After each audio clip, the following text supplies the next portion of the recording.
welcome to Callers Chat.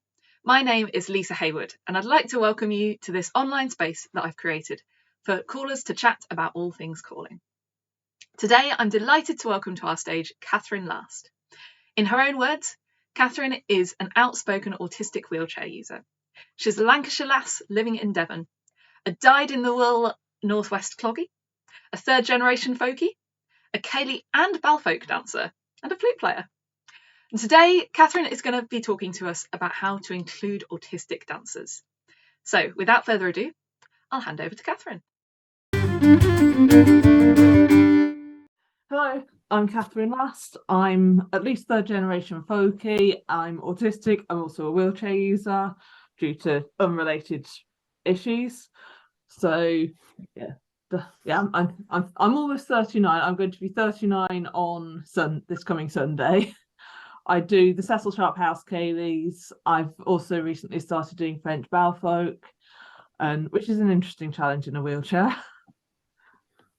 So in my day job, I'm a peer mentor supporting disabled people in Devon, and I'm also a receptionist for the same local charity.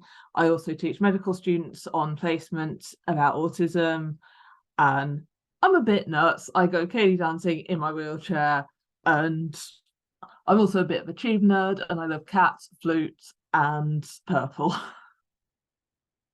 So, without further ado, just to warn you, if I do get my words slightly jumbled, I'm a little bit tired and mildly frazzled because of the aforementioned tech issues. So, I'm not going to go into all the diagnostic criteria about autism. You're perfectly capable of looking those up yourselves, although I would point out, if you do want to go reading up the diagnostic criteria, please bear in mind that very much from a neurotypical perspective. So a lot of it is very much deficits based, problems with this, difficulties with that, limitations with that. And that's not actually a helpful mindset, because yes, autism is a neurodevelopmental disability, and a lot of our difficulties and issues are because the world is not designed for autistic people, and thus it's not very inclusive and so on. So a lot of the issues are with the environment and other people not understanding us because they don't know how to engage with us and interact with us and communicate with us and so on. So a lot of it's about differences rather than difficulties, although that is not to say we don't have difficulties. With the best will in the world, a lot of us, with all the accommodations in the world, we're still going to have difficulties. Also, just in case you're in any doubt, autism is not a disease, and it's also not caused by certain other things that are controversial. Also, I would like to make it very clear, autism is not a learning disability, because the two often get conflated, and that's actually quite important, because if you're working with and engaging with and calling for autistic people who don't have a learning disability, and you're coming into contact with people who do have a learning disability, not always, but quite often things need to be slightly different between the two groups. And there is this assumption that autism is a learning disability because some autistic people have a learning disability, and because we work very differently in the world, sometimes that's seen as a learning disability rather than something else needs adjusting to enable us to access it. It's an accessibility thing. So yes, the two coexist. Yes, you can be in one group but not the other. And autism, basically, because our brains are wired differently and we process things differently, it affects absolutely every aspect of our lives, and it also affects every aspect of how we experience the world, how we are in the world, how we interact with the world. And that's really important to bear in mind, because you might well find you're going to have to adjust a few things when working with us and interacting with us. So you'll have heard the term that autism is a spectrum, and that basically means that no two autistics are exactly alike. Quite frankly, same as for non-autistics. There's a reason it's called a spectrum. However, and this is something to really bear in mind because there's a lot of myths around this, there's this misconception that autism is a spectrum from mild to severe. It's that it's a linear spectrum. It's actually not.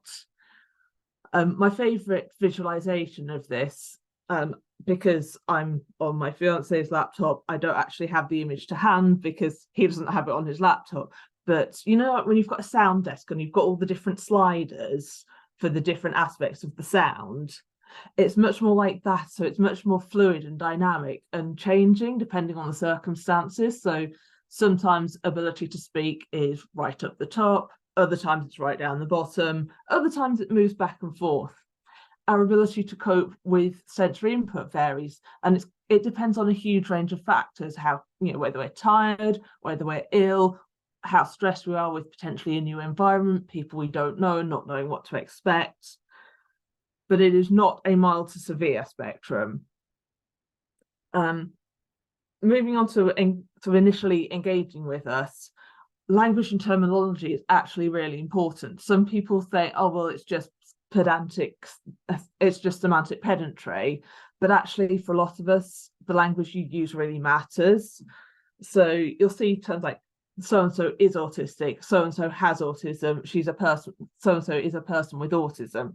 Now the first one, so-and-so is autistic, that's what's called identity first language. So I might say, I am female, I am bisexual, I am white. Those are all key aspects of my identity and affect every aspect of how I am with the world. However, I also have fibromyalgia and ME. And yes, those affect a lot of my ways of being in the world, but not to the same extent. And also, and the key defining factor is, for a lot of us, are we the same person if you take that thing away? And for me, you take away the fibro and ME, I'm still at my core me. It doesn't change who I am. I'm just in less pain and I'm less tired. But if you tried to take the autism away, I would be a completely different person. I would not be me. And for that, for a lot of us, it's really important that you use that identity first language because it's much more affirming, it's much more empowering, and it's much more accurate because we see it as a core part of our identity. Are we more than our autism?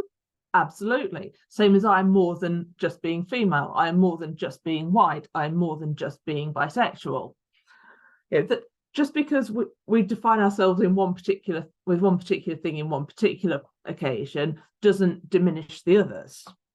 So generally, if you're wanting to interact with autistic people, please do use the identity first language where possible, because if you insist on using people with autism, people who have autism, suffering from autism, affected by autism, etc., a lot of us are going to look at that and go, they haven't got a clue. We're not getting involved in that. So it will actually push us away. And also things like the functioning labels, high functioning, low functioning. Again, it goes with the mild to severe. It's rubbish, it's not helpful, and it's severely limiting and restricting. So again, if you think this event is suitable for people with high functioning autism, that's 2 counts in which people are going to look at that and go, I'm not getting involved with that. So it's right from the start, even before you're actually at the event, you really want to make sure you're using the correct language. And different groups with different disabilities will have different preferences. So it's really important, if you are, I want to include this specific group, make sure you find out the preferred language and look to people who are actually in that group rather than parents of, carers, professionals, etc. Because I know certainly when it comes to autism, a lot of them still insist on using person first language, even though we've been saying for years, don't. Also, one thing I sometimes come across is that people's preference is for reduced volume. Actually, those sort of things, they're not preferences, they're actual accessibility needs. If it's too loud, we literally cannot access it. And so just maybe need to sort of rethink this weekend. I'm not saying everyone here needs to, but it's possible that some people are, oh, well, actually, maybe I need to rethink the phrasing of that thing.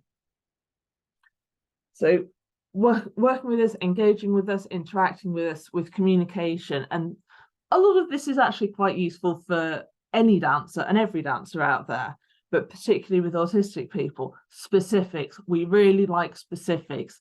Specifics make things clear. Vagueness, like, oh, it's going to start in a few minutes. Well, I've done these sorts of talks quite a long time, And I often ask people, how long for you is a few minutes? I've had answers ranging from 3 minutes. I think one person was very specific and said 3 minutes and 3/4 or something ridiculously specific.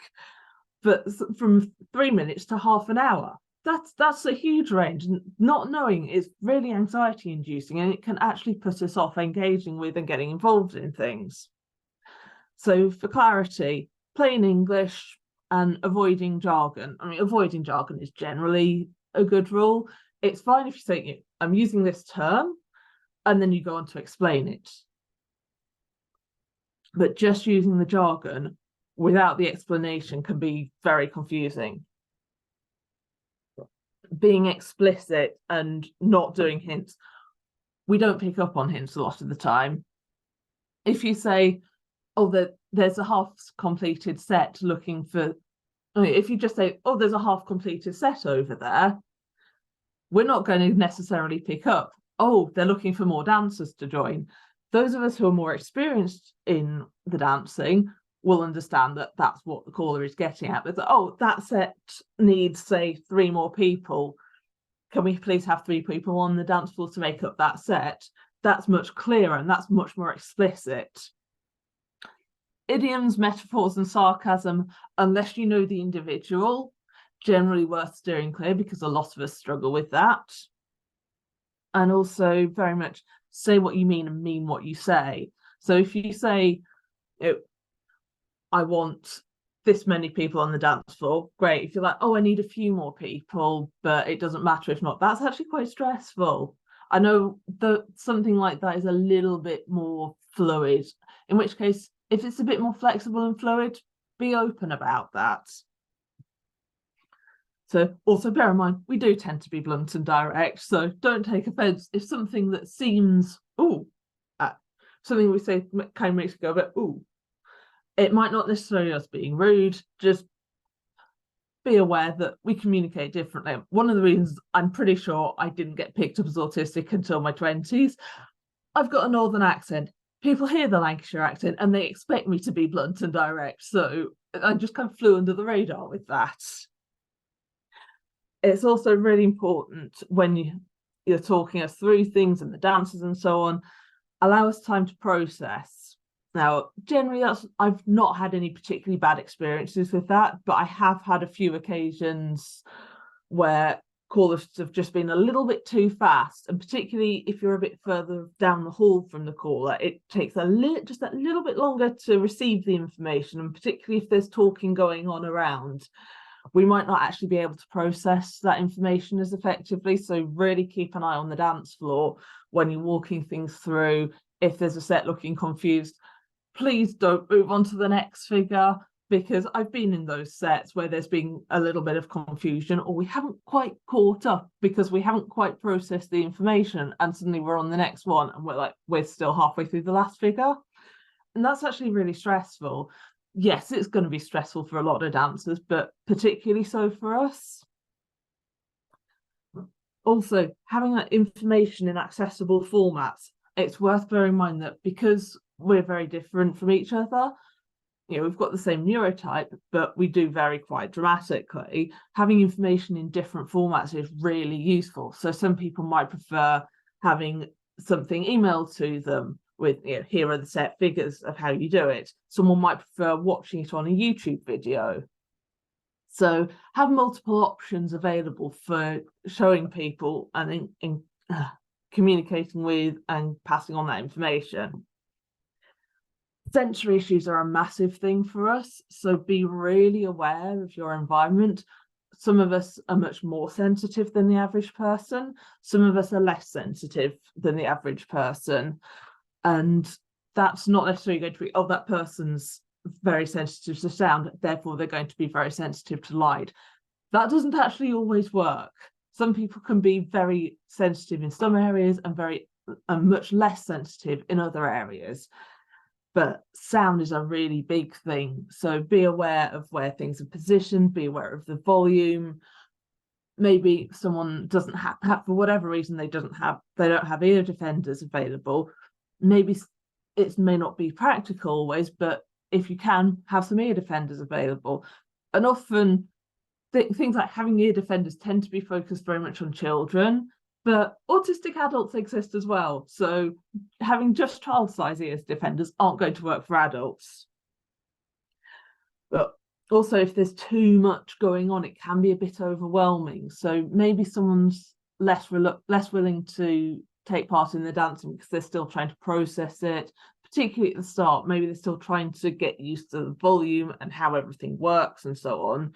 So don't pressure people to get involved in the dancing. Like if someone's not quite ready to join in, if we sense that we're under pressure, that's going to really stress us out and actually make us less likely to get involved as the evening or the session progresses.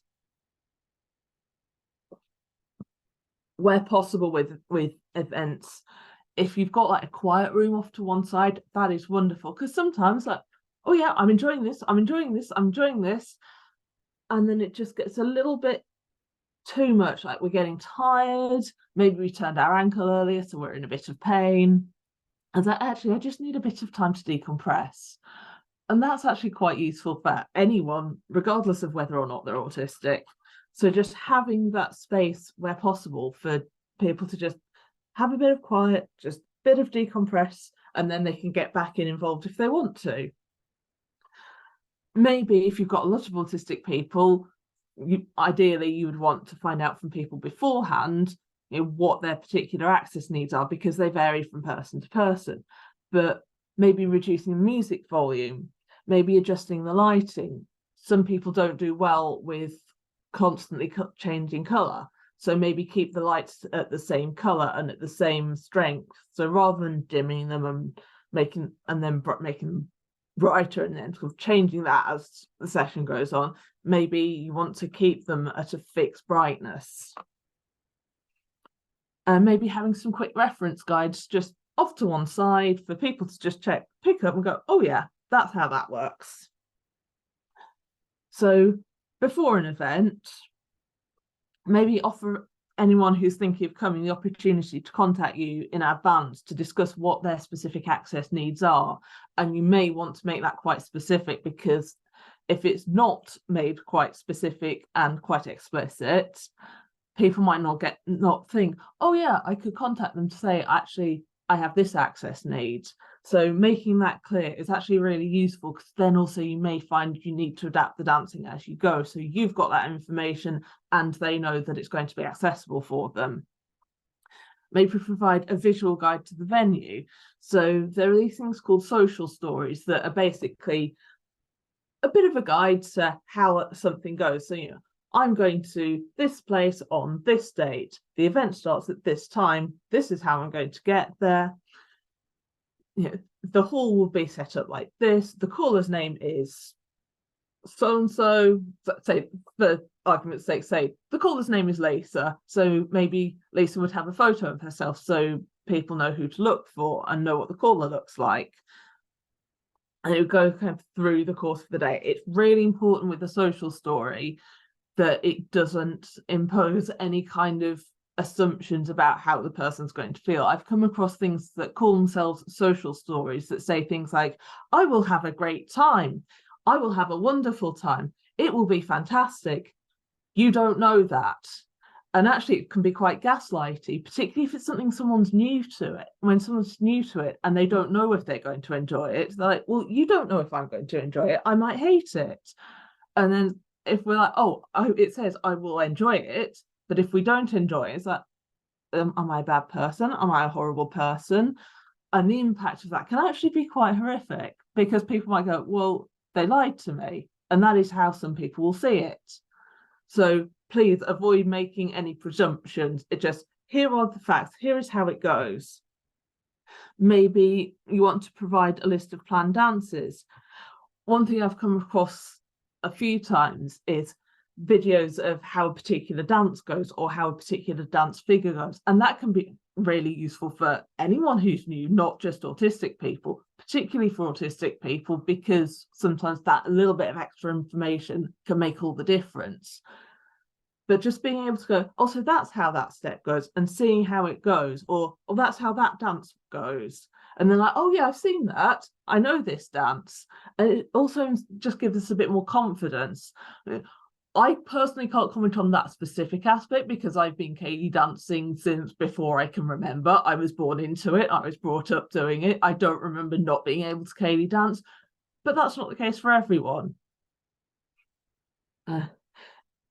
Where's that? So just take some water. It would also, because a lot of us don't do very well with uncertainty and the unknown, particularly if something unexpected happens or something unplanned or something goes wrong. Have a plan in place. For example, hopefully the fire alarm is not going to go off, but there is always a possibility the fire alarm might go off. So this is what to do in case that happens, and make sure people have that information. It might even be something as simple as, oh, if the dance goes wrong, what happens? I've seen it happen where the dance goes wrong and people panic. So maybe at the start of the dance or at the start of the half of the ceilidh, to say, if the dance goes wrong, at this, as long as you end up back in your place and kind of just pick up back where we left off and you're back where everyone is, and we're moving on to the next step. I know Cornish six-hand is quite a good example for that. It's like, well, if the reel goes horribly wrong, just come back to where you started the reel and then we'll get on with the next step. Also worth remembering, you may often have no idea if any of the dancers in front of you are autistic. There's a good chance, if I'm there, there's going to be an autistic there because that's me and I'm very loud and proud. Not everyone's open about it. Also worth noting, not every single person who is autistic knows that they're autistic. So at the event, I've said, having the quick reference guide, maybe the visual support guide, demonstration during walkthrough, trickier moves like strip the willows and so on. That's often done anyway, but it's just worth reiterating that sometimes just having that extra bit of visual reference can make all the difference. One big thing, and I've had this a lot, both as an autistic person and as a wheelchair user, I'm there with someone. The number of times people will speak to the person I'm with and just completely blank me to the point of going, well, do you think she'll be all right doing that? Well, will she be, can she do that? And I'm like, I'm right here. And so maybe sometimes, particularly if someone's new to something and they're a bit more nervous, a bit more anxious, they might have a support person with them, and they might indicate that actually speak to that person because there's too much new stuff going on and I'm still processing it and I'm still a bit nervous. So actually, please talk to the support person for the moment, and then I will take the lead and engage when I'm ready to.